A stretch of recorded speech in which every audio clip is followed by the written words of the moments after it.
Bonsoir, bonsoir. Je suis le frère Elfa Lukelo. Aujourd'hui, je suis passé ici avec le frère Ruben. Salut la famille.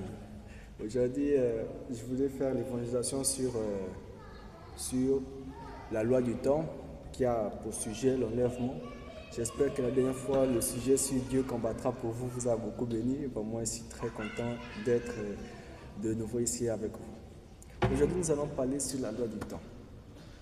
Et pourquoi j'ai choisi ce sujet? Parce que tout au long de la semaine dernière, j'ai eu beaucoup de révélations sur l'enlèvement et je ressentais ce sentiment en moi sur l'enlèvement en fait. Donc, au point où ça m'a troublé, j'allais voir un frère, il m'a dit que j'étais pas le seul, lui aussi ressentait ça. Dieu m'a parlé sur l'enlèvement, il a parlé à mes parents, il a parlé à mes frères et sœurs. Et à chaque fois, quand je suis entré sur TikTok, le message que j'ai vu, c'était une femme aussi qui avait vu l'enlèvement. Et j'ai reçu aussi un message sur WhatsApp, l'enlèvement toujours. Beaucoup de gens ont vu l'enlèvement. Mais qu'est-ce qui se passe? Donc, quand j'avais fait la vidéo la dernière fois sur la prise de conscience sur les événements qui devaient suivre, notamment avec les décès des pasteurs, ce que ça signifiait et pourquoi cela. Donc, comme j'avais expliqué la dernière fois, c'est le moment de prendre conscience que l'enlèvement est vraiment très très proche.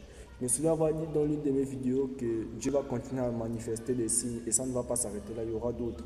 Et c'est ce qui est en train d'arriver là sur plusieurs d'entre vous pour remarquer. L'enlèvement, c'est vraiment réel et c'est une très très très grande réalité.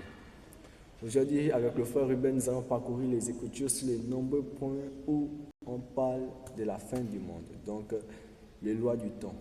Comme nous savons que notre terre a une limite de temps, depuis que Dieu a créé ce monde, ça fait, si je ne me trompe pas, 6000 ans, 6 millénaires.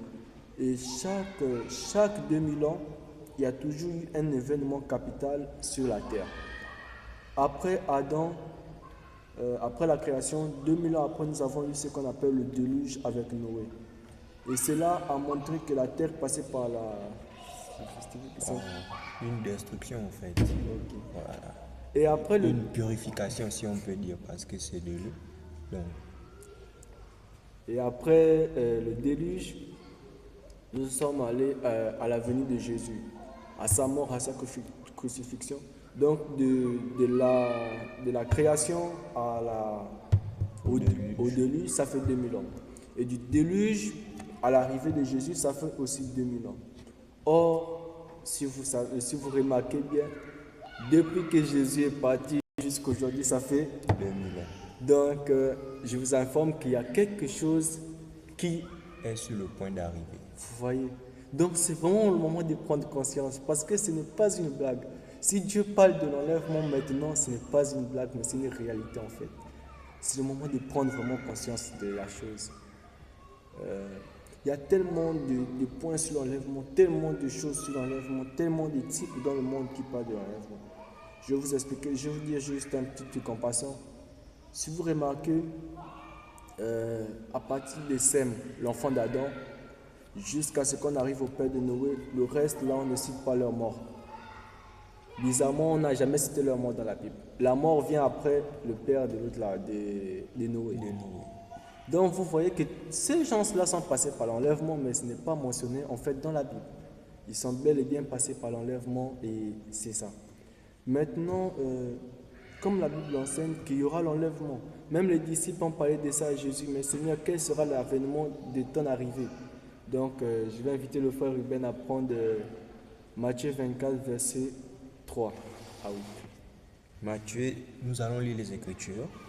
Matthieu 24, donc du premier verset, non, du troisième verset au verset 8, n'est-ce pas?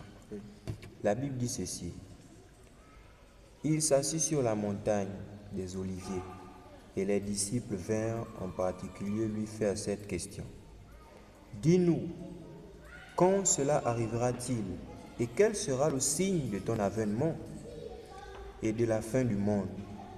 Jésus leur répondit, prenez garde que personne ne vous séduise, car plusieurs viendront sous mon nom, disant, c'est moi qui suis le Christ, et ils séduiront beaucoup de gens. Vous entendrez parler de guerre et de bruit de guerre. Gardez-vous d'être troublés, car il faut que ces choses arrivent.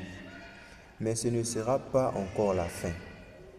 Une nation s'élèvera contre une autre, un royaume contre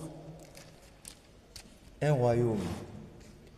Et il y aura en divers lieux des famines et des tremblements de terre. Tout cela ne sera que le commencement des douleurs.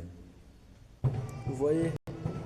Donc, il va arriver beaucoup de choses avant que notre Seigneur ne revienne détruire ce monde. Vraiment, il va arriver beaucoup de choses. Nous sommes passés par le corona. La seule personne actuellement que j'ai vue qui a prédit, qui a donné exactement, qui a vraiment prédit le corona exactement, c'est le prophète William Branham, où il a vraiment parlé du coronavirus. Tout à fait. Et ça a paralysé le monde pendant 2 ans. 2 ans à la maison. Frères et sœurs, combien de gens sont devenus rétrogrades? Et si l'enlèvement nous trouvait pendant ce moment, tu serais où? Au ciel ou en enfer? Vous voyez, c'est vraiment des questions qu'il faut prendre en compte. Aujourd'hui, les grands serviteurs de Dieu sont retenus à la maison. Eux, ils sont auprès de Dieu. Toi et moi qui sommes restés. Nos vies sont-elles dignes de se retrouver devant Dieu? Si Dieu nous retire dans les 5 minutes qui suivent, ou si Dieu nous retire ce soir, ou si Dieu nous retire demain matin, demain c'est dimanche, si tu te retires avant même que tu n'arrives à l'église, et tu sûr dans ton cœur que tu verras le Seigneur. Et tu sûr vraiment que quand si tu fermes tes yeux là tout de suite, que tu verras notre Seigneur. Vous savez, si ce n'est pas l'enlèvement, c'est la mort. Il n'y a que ces 2 choses-là qui guettent les chrétiens. Si ce n'était pas l'enlèvement, même moi je passerais par la mort. Nous tous en fait on passera par la mort. Vous voyez, c'est vraiment le moment de prendre conscience. N'attendez pas un Dieu qui va venir dans les grosses nuées, il va descendre du ciel. Non. Dieu se révèle et se cache dans la simplicité, dit notre prophète, et c'est pas faux. Donc si vous attendez le voir descendre comme ça, c'est carrément, vraiment là, continuez à imaginer, mais je ne crois pas qu'il viendra comme ça. C'est maintenant qu'il faut prendre conscience. L'enlèvement est proche. L'enlèvement, ce n'est pas une blague. L'enlèvement, c'est une réalité. J'ai regardé ce monsieur qui a parlé sur l'enlèvement. Il a raison. L'enlèvement, c'est une réalité. C'est quelque chose qui arrive. Et notre Dieu l'a prouvé. Et l'enlèvement, c'est réel. N'attendez pas demain. N'attendez pas après-demain. Pour mettre votre vie en ordre. J'observe les gens qui parlent sur les réseaux. J'observe. Mais prenez conscience. Exhortez les autres que ce monde est en train de partir à sa fin. Au lieu de passer notre temps à parler de Dieu, nous sommes tout le temps sur le TikTok, sur le WhatsApp, sur le Facebook, sur les Insta, sur les Twitter. C'est maintenant qu'il faut prendre conscience avec Dieu. Et ta Bible, combien de fois tu lis toute une journée? Il y a d'autres qui se lèvent depuis le matin, ils ne lisent même pas la Bible. Et c'est pas bon. C'est pas vraiment bon. Je regardais un monsieur qui disait, Dieu l'a dit, mon temps n'est pas le vôtre. Si je décide de venir à 15h, que tu dis que tu vas arranger ton péché là, à 23h quand tu as prié, ce n'est pas c'est vraiment, je ne sais pas. L'enlèvement peut nous surprendre à tout moment. Il se peut que quand je termine de balancer cette vidéo, dès que la première personne voit, met le cœur, boum, l'enlèvement arrive. Et le reste, vous verrez ça peut-être en retard, qui sait. Le temps de l'homme n'est pas le temps de Dieu. Dieu, il est Dieu. En fait, il est insondable. Personne ne peut imaginer ce qu'il pense. Personne. Même les grands prophètes arrivaient à peine entrer dans sa pensée. Il est tellement vaste, personne ne peut le contenir en fait. C'est maintenant qu'il faut prendre conscience. Si tu dis que tu vas arranger ton problème quand tu vas partir prier le soir, et si Dieu vient à 15h, tu fais comment?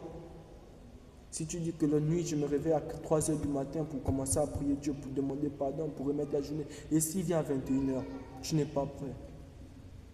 Il y a une dame qui a rêvé l'enlèvement et vers 22h, elle est tentée de regarder la télé. Dans son rêve, elle regardait la télé. L'enlèvement s'est passé exactement au moment où elle regardait la télé. Pourtant, elle était chrétienne.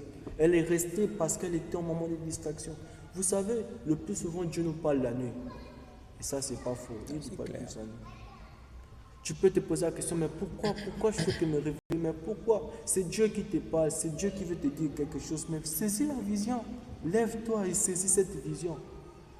Saisis la vision. Il se peut que tu peux te réveiller la nuit, tu fais plusieurs tours aux toilettes et tu n'arrives pas à te rendormir. C'est Dieu qui veut te parler. Il veut te dire, ma fille, prie, ma fille, mets-toi en consécration. Prépare-toi. Je suis venu vraiment avec ce poids de parler sur l'enlèvement et je sens que je suis beaucoup inspiré sur ça. Vraiment, c'est le moment de vraiment prendre conscience. Il y a des choses qui se passent la nuit, vous ne voyez pas. Moi, je ne vois pas. Mais le Très-Haut là-bas, il voit beaucoup de choses. Pendant que tu peux dormir, le diable fait les calculs, il fait les plans, il sait comment t'attaquer demain. Et si tu ne te lèves pas dans la prière pour attaquer cela, tu seras victime. Aujourd'hui, quand on parle de l'enlèvement, les gens rient. Pourquoi? Parce qu'on a tellement parlé de ça que ça a tellement tardé.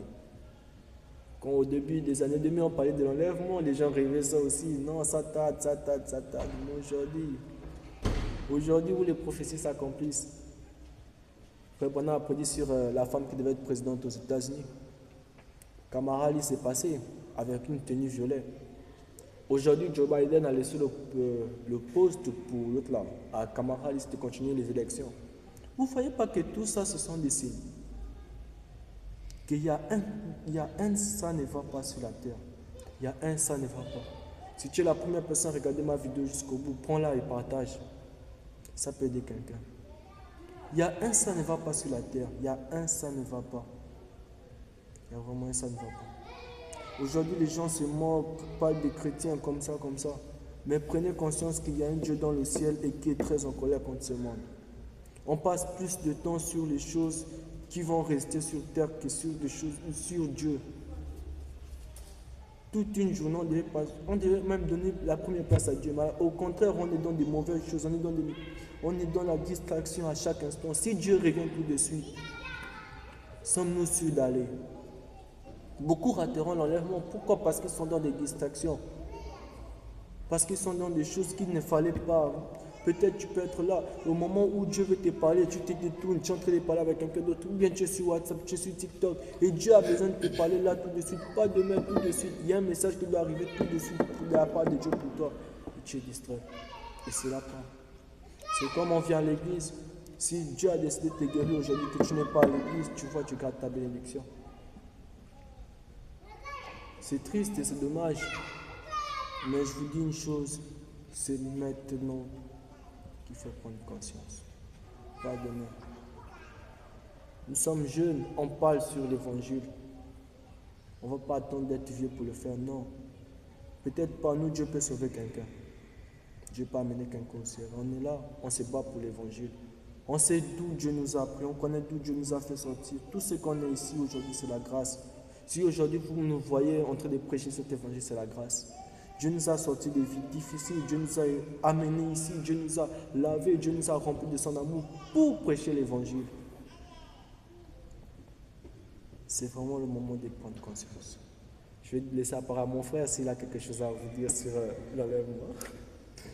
Bien, je crois que mon précis a déjà presque tout dit. L'enlèvement est bel et bien réel. C'est une chose vraiment, si nous insistons à parler de ça, vraiment c'est une chose à prendre conscience.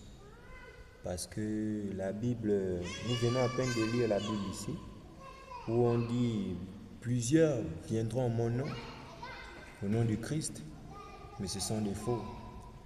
L'enlèvement est bel et bien réel.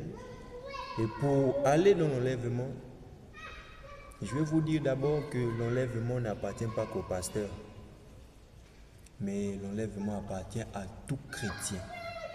Et un chrétien, c'est l'amour parfait.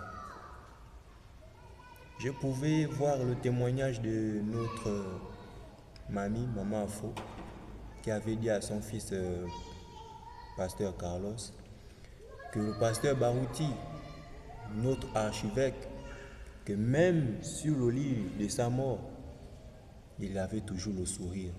Les gens se posaient la question, mais pourquoi il sourit? Parce qu'il connaissait là où il partait. Comme mon frère vient de le dire, si dans les 5 minutes qui viennent, nous partons, où allons-nous aller? La vie après la mort existe. Il y a un ciel à gagner et un enfer à éviter, mes frères et sœurs. Dans cette même Bible que nous lisons, Salomon nous enseigne que jeune homme, donne ta vie au Seigneur dans l'état de ta jeunesse,